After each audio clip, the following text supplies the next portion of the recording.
Hello, हाय, अस्सलाम वालेकुम, आदाब, सत श्री अकाल, नमस्कार। मेरा नाम है आरजे माजिद और अभी आप मुझे देख रहे हैं रेडियो पीर पंजाल 90.4 एफएम के डिजिटल हैंडल्स पे। दोस्तों, गुफ्तगू का एक और शुमारा लेकर आपकी खिदमत में हाजिर हूं और आज इस गुफ्तगू के शुमारे में हमारे साथ जुड़े हैं डॉक्टर तनवीर हिदायत खान साहब, जो कि मेडिकल ऑफिसर एसडीएच सुरनकोट में अभी तैनात हैं और एक स्कीम है गवर्नमेंट की तरफ से RBSK, इस मिशन पे काम कर रहे हैं जिसे स्कूल हेल्थ के नाम से भी जाना मौजूद है। डॉक्टर तनवीर साहब, आपका बहुत बहुत शुक्रिया स्टूडियो में आने के लिए, तशरीफ लाने के लिए। Thank you very much. Tanveer साहब, जैसे कि मैंने RBSK का जिक्र किया, सबसे पहले मैं ये जानना चाहूंगा कि RBSK क्या है। उसमें जाके बच्चों को स्क्रीन करते हैं और आंगनबाड़ी में भी जाके स्क्रीन करते हैं। तो गवर्नमेंट ऑफ इंडिया ने 2013 में लगभग इस स्कीम्स को हमारे यहाँ लॉन्च किया। तो उस स्कीम के तहत हर डिस्ट्रिक्ट में, हर ब्लॉक में, हर स्टेट के हर ब्लॉक में, हर डिस्ट्रिक्ट में ये काम कर रही है ग्राउंड लेवल्स पे। जी जी डॉक्टर साहब, RBSK कब लॉन्च हुई, मैं आपसे जानना चाहूँगा। RBSK डिफरेंट स्टेट्स में अलग अलग टाइम पीरियड है, लेकिन हमारे यहाँ जम्मू एंड कश्मीर में RBSK 2013 में लॉन्च हुई। जी। तो इसका लॉन्चिंग बड़ा अच्छा था। जम्मू मेडिकल कॉलेज में लॉन्च हुई, मेडिकल कॉलेज से लॉन्च हुई पूरी स्टेट्स में। तो तब से लेकर इस वक्त तक ये स्कीम रवां दवां है और अच्छे तरीके से ग्राउंड लेवल पे काम कर रही है। जी डॉक्टर साहब, RBSK का जो मेन मुद्दा क्या है, मतलब इसका मकसद क्या है? बेसिकली हम उस कंट्री में रहते हैं जिस कंट्री में ज़्यादा से ज़्यादा लोग जो हैं वो इंटीरियर एरिया में रहते हैं, ठीक है। तो मकसद ये था इस स्कीम्स का, गवर्नमेंट ऑफ इंडिया का लाने का, वो ये था कि हमारे पास बल्क में एक बहुत बड़ा लॉट ऐसा था जो फार फ्लॉन्ग एरिया में, स्कूल्स में बच्चे जो थे वो चेकअप नहीं करवाते थे, उनके पेरेंट्स, या चेक नहीं हो पाते थे। बहुत सारी डिजीज़ थी। तो उस डिजीज़ को कम करने के लिए, उस डिजीज़ की इंटेंसिटी को कम करने के लिए, उन बच्चों की सेहत के लिए, उन बच्चों के लिए गवर्नमेंट ऑफ इंडिया ने ये स्कीम लॉन्च की। और हर लेवल्स पे स्कूल्स में और इस आंगनबाड़ी सेंटर्स में और बाकी जगहों पे हम हर स्कूल्स में जाते हैं, स्कूल बच्चों को देखते हैं। तो फिर बच्चों की डिजीज़ को इन्वेस्टिगेट करते हैं, उनकी प्रॉपर तरीके से उनकी लाइन ऑफ ट्रीटमेंट के लिए हम आगे भेजते हैं और ट्रीटमेंट करवाते हैं। तो मेन मकसद ये है कि हमारा इंडिया हेल्दी रहे, हमारी स्टेट हेल्दी रहे और हमारे बच्चे कम से कम बीमार रहें और ज़्यादा से ज़्यादा सेहतयाब रहें।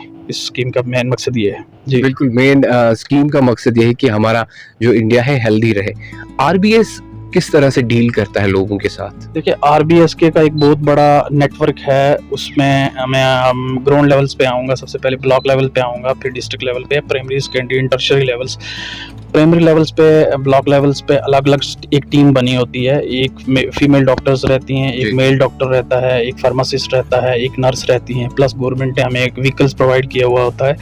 तो हम लोग एक टूर प्लान बनाते हैं। टूर प्लान बनाने के बाद हम प्रॉपर तरीके से स्कूल्स में जाते हैं और स्कूल्स में जाके बच्चों की स्क्रीनिंग करते हैं 0 से 18 ईयर तक। 0 से 6 ईयर तक हम आंगनबाड़ी सेंटर्स में हम देखते हैं इसको। तो 6 ईयर से 18 ईयर तक हम जो है स्कूल्स में जाते हैं और स्कूल्स में जाके 4D को मेनली फोकस करते हैं। बेसिकली स्कीम्स जो है वो उसका पूरा फोकस रहता है 4D पे।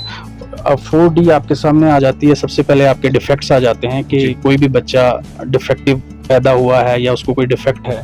फिर उसके बाद डिफिशिएंसीज आ जाती हैं कि कोई बच्चे किसी में कोई डिफिशिएंसीज आ जाती हैं। फिर उसके बाद आपका डिजीज़ आ जाती है, ठीक है सर। फिर डेवलपमेंटल डिले आ जाता है, किसी बच्चे के माइलस्टोन्स डिले होते हैं, कुछ होता है। तो इन 4D के तहत हम 38 बड़ी डिजीज़ को हम सेग्रीगेट करते हैं और उनको स्क्रीन करते हैं। इनफैक्ट और स्क्रीन करने के बाद हम primary, secondary and tertiary level तक रेफ़र करते हैं। फिर वहाँ अच्छे डॉक्टर्स वहाँ अवेलेबल होते हैं और वो डॉक्टर्स आगे मैनेज करते हैं इसको फर्दर। जी हाँ डॉक्टर साहब, हम ये जो टॉपिक है बहुत ज़्यादा लेंथी है, इसको हम आगे भी एपिसोड्स में इस पे ब्रीफली बात करेंगे, जानने की कोशिश करेंगे। लेकिन फिलहाल आज हम इस टॉपिक के बारे में बेसिक चीज़ें जानने की कोशिश कर रहे हैं कि ये स्कीम एक्चुअली क्या है। RBSK जो आपने जिक्र किया, RBSK ग्राउंड लेवल पे ये किस तरह से इम्प्लीमेंट होती है, कंट्री लेवल पे ये किस तरह से इम्प्लीमेंट होती है, ये मैं जानना चाहूँगा। सर अगर हम स्टेट लेवल से स्टार्ट करें तो स्टेट लेवल्स पे हमारा स्टेट हेल्थ सोसाइटीज़ को देखती है, जो कि एनआरएचएम के अंडर आते हैं। तो स्टेट हेल्थ सोसाइटी सुपरवाइज करती है, देखती है। तो हर डिस्ट्रिक्ट्स में बड़ा अच्छा प्लान है। अगर देखा जाए हर डिस्ट्रिक्ट्स में हम लोगों की एक टीम्स 2-2 टीमें डिप्यूट होती हैं। साल में 2 बार हमें स्कूल्स में जाना पड़ता है, 2 बार आंगनवाड़ी करने पड़ते हैं, 2 बार स्कूल्स में जाना पड़ता है। और जितने भी पॉजिटिव बच्चे हैं, डिफिशिएंसीज वाले, डिजीज़ वाले और डिफेक्ट्स वाले, उनको हम प्राइमरी लेवल्स पे पहले भेजते हैं एज पर रिक्वायरमेंट। जैसे प्राइमरी लेवल्स का किसी का ट्रीटमेंट है, डेंटल कैरीज वगैरह है, स्कैबीज है, कुछ और डिजीजेस हैं, तो उनको सब डिस्ट्रिक्ट हॉस्पिटल्स में रेफर करते हैं। फिर सब डिस्ट्रिक्ट हॉस्पिटल्स में जो स्पेशलिस्ट डॉक्टर्स हैं वो देखते हैं। फिर उसके बाद अगर कोई सेकेंडरी लेवल का है तो उसको हम DH या DH कह लो, डिस्ट्रिक्ट हॉस्पिटल बोल दो, या district early intervention centre dice बोल दो, तो वहाँ पे रेफ़र करते हैं। वहाँ पे अलग वही डिजीज़ की अच्छी तरीके से सुपरविजन होती है, मैनेजमेंट होता है, ट्रीटमेंट होता है।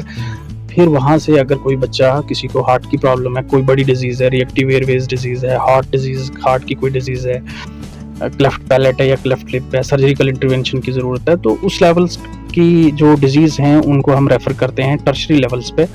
वो PGI चंडीगढ़ भी हो सकता है, वो मेडिकल कॉलेज जम्मू भी हो सकता है, सोरा भी हो सकता है, JMC रजौरी भी हो सकते हैं। तो वो हमारी हायर अथॉरिटी ने, हमारे डॉक्टर साहब ने, हम government of Jammu and Kashmir ने खसूसी हर जगह वो सुविधा वो प्रोवाइड करवाई हुई है। तो यहाँ से हम बच्चे को रेफ़र करते हैं, वो वहाँ जाते हैं, वहाँ नोडल ऑफिसर्स हैं, वो वहाँ से वो इनको कॉस्ट एस्टिमेट प्रोवाइड करते हैं, चेक करवाते हैं। फिर उसके बाद कॉस्ट एस्टिमेट बन के बच्चे का वापस आता है और बच्चे को एक लाइन ऑफ ट्रीटमेंट मिलता है एज पर देयर रिक्वायरमेंट। जिस तरह की डिजीज़ है उस हिसाब से हम उसकी ट्रीटमेंट होती है जी। ऑलराइट, तो ये है हमारे साथ डॉक्टर तनवीर हिदायत साहब, जो कि RBS के हवाले से हमारे साथ बात कर रहे हैं। डॉक्टर साहब, RBS की मैनेजमेंट ग्राउंड लेवल पे किस तरह से काम करती है?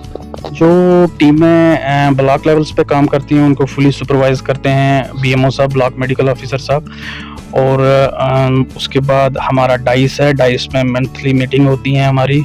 और उसके बाद CMO साहब फुली सुपरवाइज करते हैं, फुली सपोर्ट करते हैं। और डाइस की सुपरविजन जो है वो सुपरडेंट हॉस्पिटल करते हैं, DH Poonch, district hospital Poonch.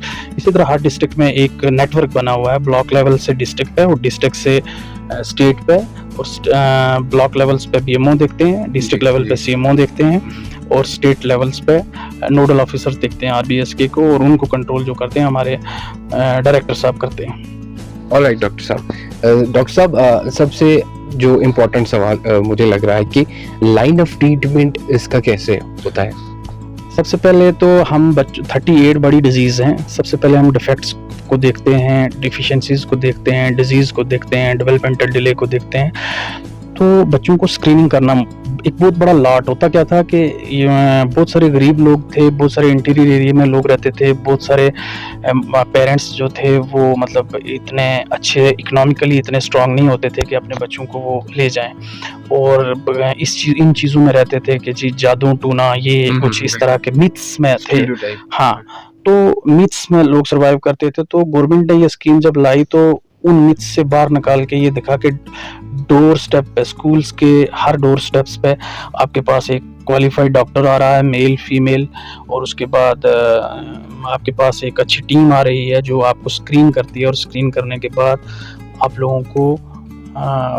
लोगों से मुराद जो पॉजिटिव बच्चा आता है, कोई जो डिफेक्ट वाला है, डिजीज़ वाला है, हमारे उस ज़ुमरे में आता है, जो हमारी गाइडलाइन है उनके मुताबिक आता है, तो हम उनको रेफ़र करते हैं। जब हम रेफ़र करते हैं तो वो एज 0 कॉस्ट पे करते हैं। पूरा fully support government of India की तरफ से, 1 रुपया भी नहीं लगता किसी भी पेशेंट का, फ्री ऑफ कॉस्ट 3-3 लाख रुपए के लोगों के बच्चों के ऑपरेशंस हुए हैं, फाइनेंशियल असिस्टेंट मिली है।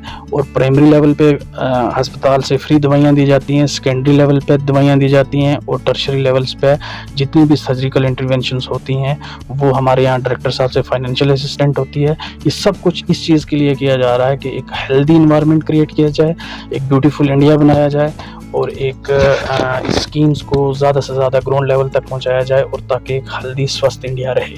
ये हमारा लाइन ऑफ ट्रीटमेंट रहता है। बिल्कुल एक हेल्दी स्वस्थ इंडिया रहे ये।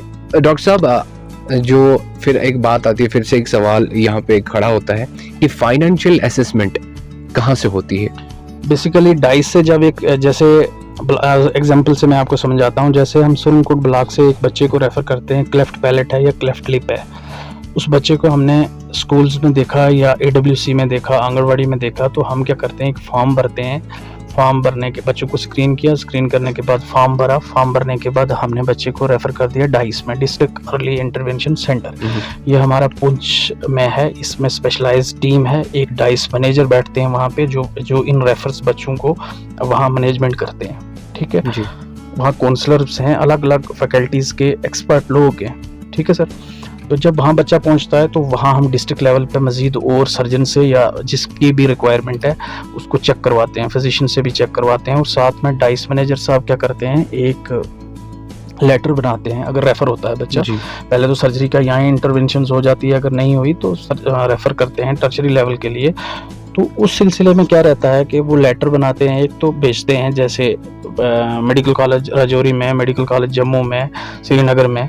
तो श्रीनगर में मेडिकल कॉलेज जम्मू में जब बच्चा पहुंचता है या शालीमार में पहुंचता है, हायर हॉस्पिटल में जब बच्चा पहुंचता है, तो वहाँ के HOD कॉस्ट देते हैं कि इसकी कितनी कॉस्ट एस्टीमेट बोलते हैं, टेक्निकली टर्म्स में एस्टीमेट बोलते हैं उस डिजीज़ का, उस सर्जरी का। तो वो कॉस्ट ऑफ एस्टीमेट देता है उस डिजीज़ का, उस सर्जरी का, कि भाई इसमें 8,000 रुपया लगेगा, 10,000 रुपया लगेगा, 50,000 रुपया लगेगा, जितना लगेगा।